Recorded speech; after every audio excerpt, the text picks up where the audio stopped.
starters, like, what a wonderful return to this genre that I feel like I haven't seen in the cinema in a really long time. I thought maybe to start we could just go down the list and you could give us some of your favorites of this particular fantasy, horror, sword and sorcery era. Start with me? Yeah, with you. That's tough, okay. That's why they gave you the mic. Exactly. There you go. I mean, Deathstalker 2, Conan, right? Yes, Conan? that's me. Conan, right? Yeah. I think a lot of the inspiration, though, visually for this movie was actually Army of Darkness. Yep. It was huge for me. I like Flesh and Blood a lot. Oh. And Steve's Deathstalker is my favorite. My new Oh, thanks, Suck Gunter. up. You already got the rule. I like the live-action Fist of the North Star movie from the 90s. Oh my Guy God. Daniels. Nobody, Soda, yeah, thanks. nobody talks about that. Soda. That's right, Josh. Thank you. You got your hands there? Good. Yeah, good. Solid. Yeah. I'm gonna double down on Deathstalker 2025. Ass kissing. Deathstalker 2025 and The Princess Bride. Amazing picks, guys. And I guess I wanted to start with that just because, like I said, it's been so long since we've seen that. Do you have an idea of why, Steve? Like, cinematic genres cycle and they come back and they come back. Why hasn't this one come back until now? I mean, it's kind of like me doing Frankie Frico and being like, why aren't people making little shithead monster movies? Fantasy, it's the same thing. Like, we've got lots of big fantasy right now. We got all our, like, Rings of Power and our House of the Dragon or whatever it's called. Like, we got these, like, giant fantasy epics, but we don't have the budget ones from the 80s and 90s. You know, stuff like Kull the Conqueror. Like, I don't know, I kind of miss that stuff. So that's why I wanted to make this movie. Try to bring it back as best as I could. You really did, and I feel like all of your films are almost like you can see the references, but they all come together to create something really unique. Do you ever worry that you're leaning too hard on a particular reference material that you know and love? I mean, I just follow my heart with these things and hope it works. I mean, if I overthink it, then it stops being fun, and if it's not fun, I don't want to do it. So. No, I can tell it comes from the heart, and as cheesy as it sounds, like it resonates. And along those lines, Connor, I feel like you and Steve have been working together for so long. Steve, you wrote the role for him, right? Oh, hell yeah. Yeah, I mean, I kind of wanted it to be a trip through Astron 6 land, so, I mean, we've got Adam right off the top, suffering the worst of the three, laying on those hard rocks all day. And then Matt denying him a spoon to eat that porridge with, so he had to eat it with his bare hands. I didn't really torture you, though, and you came up with the idea of the opera glasses, so that was all you. Yeah, I had it easy. I was there 2 days, I think, Yep. in a nice warm set. After Frankie Frico getting After tortured for a torturing whole you and movie. Frankie, yeah, it was a nice. little treat for you. But this was cool because this is like 20 years ago when Matt and I were living in an apartment in Winnipeg. Steve worked across the street in a video store, and he would come over all the time with movies. And Astron 6, we would watch stuff. And we watched Deathstalker and Deathstalker 2. And we used to make a series of shorts called Goreblade. And Goreblade was our Deathstalker. Yeah, it was a Deathstalker parody. 20 years I feel ago. like this has a lot of the energy that Goreblade had. I Yeah, feel like. so to see this, like to see it come full circle to this, it feels like you've been building to it My whole career's been your whole built- career. It's very cool, yeah. Oh, sorry. Well, you need that. That's yours. Thank you.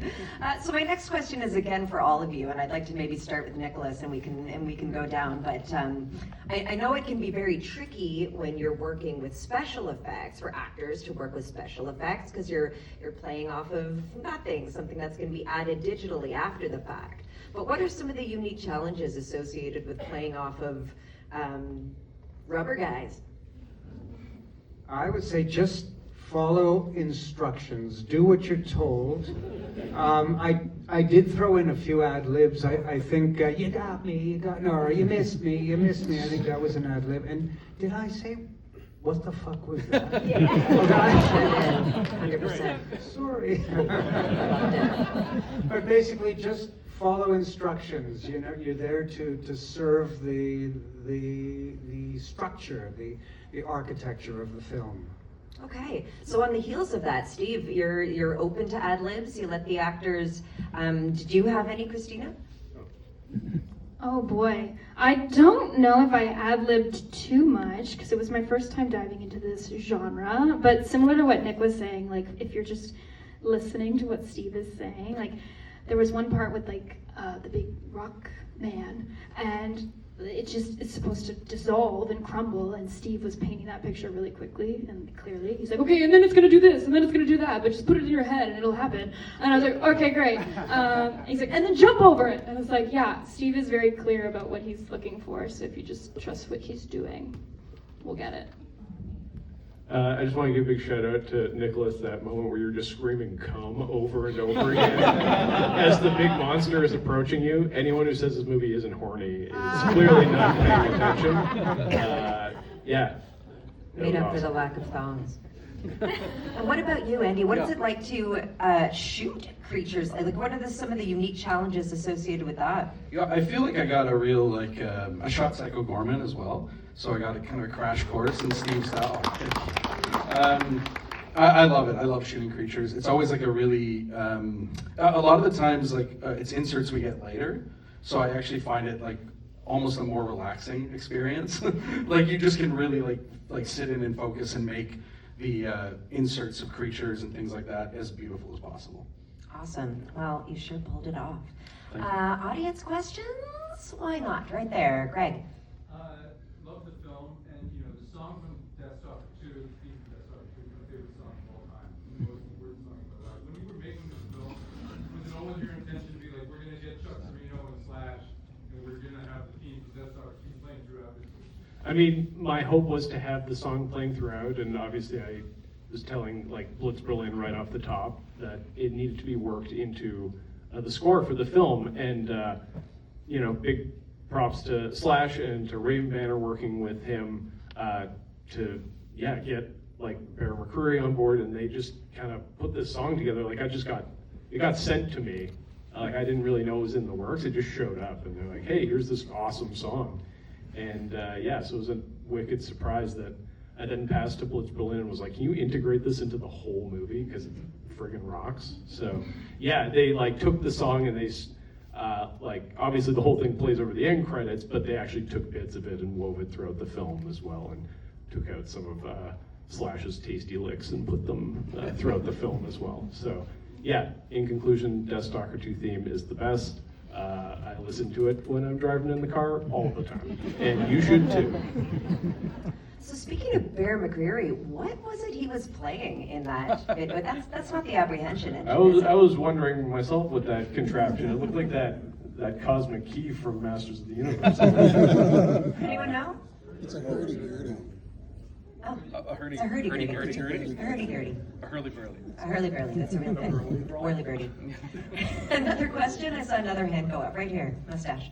I was wondering how many individual creatures and puppets are in the film. I don't want to think about that. Because it's a lot. And there's a lot of repurposing stuff too.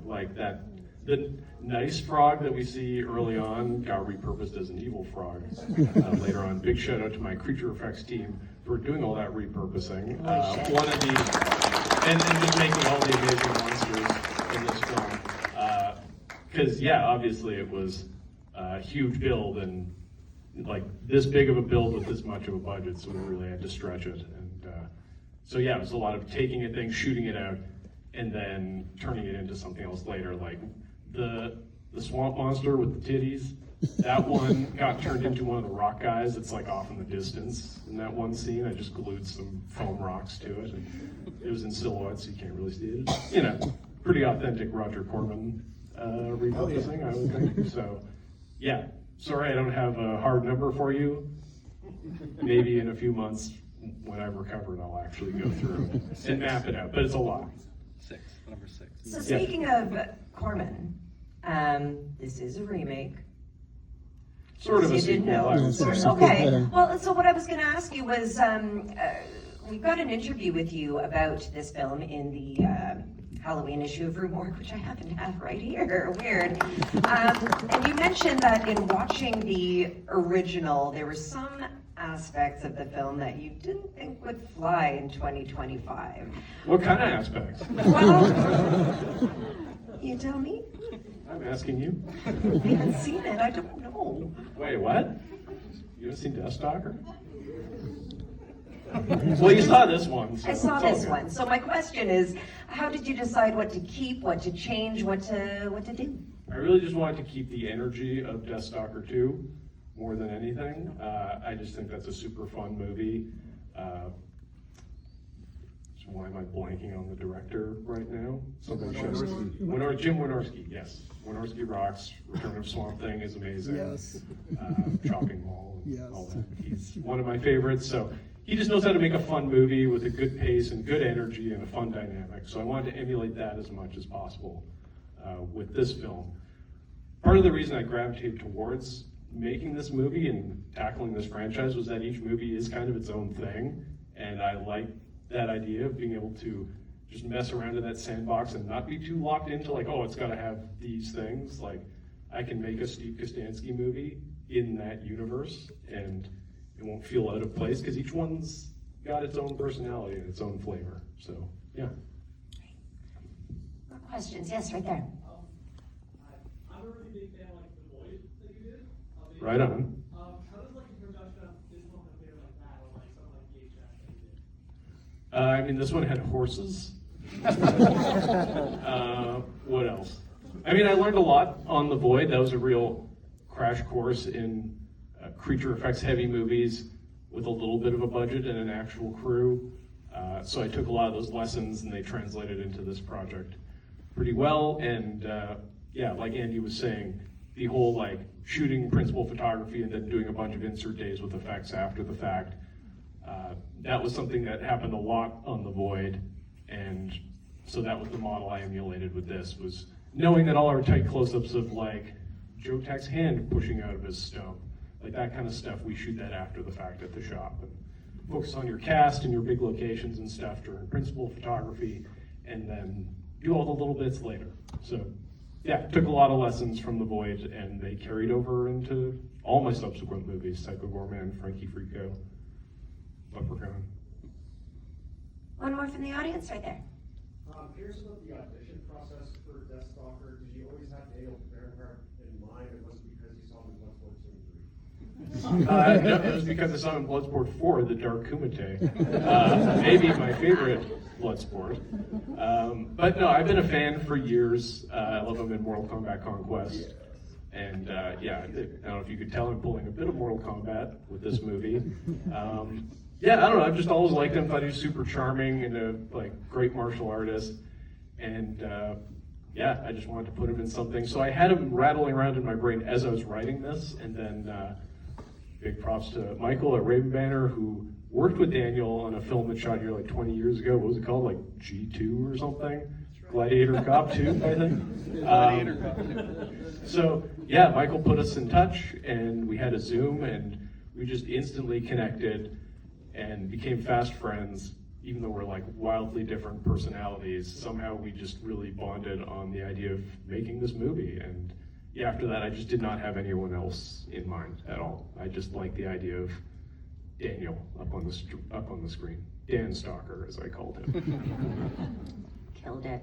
Well, thank you so much for joining us tonight.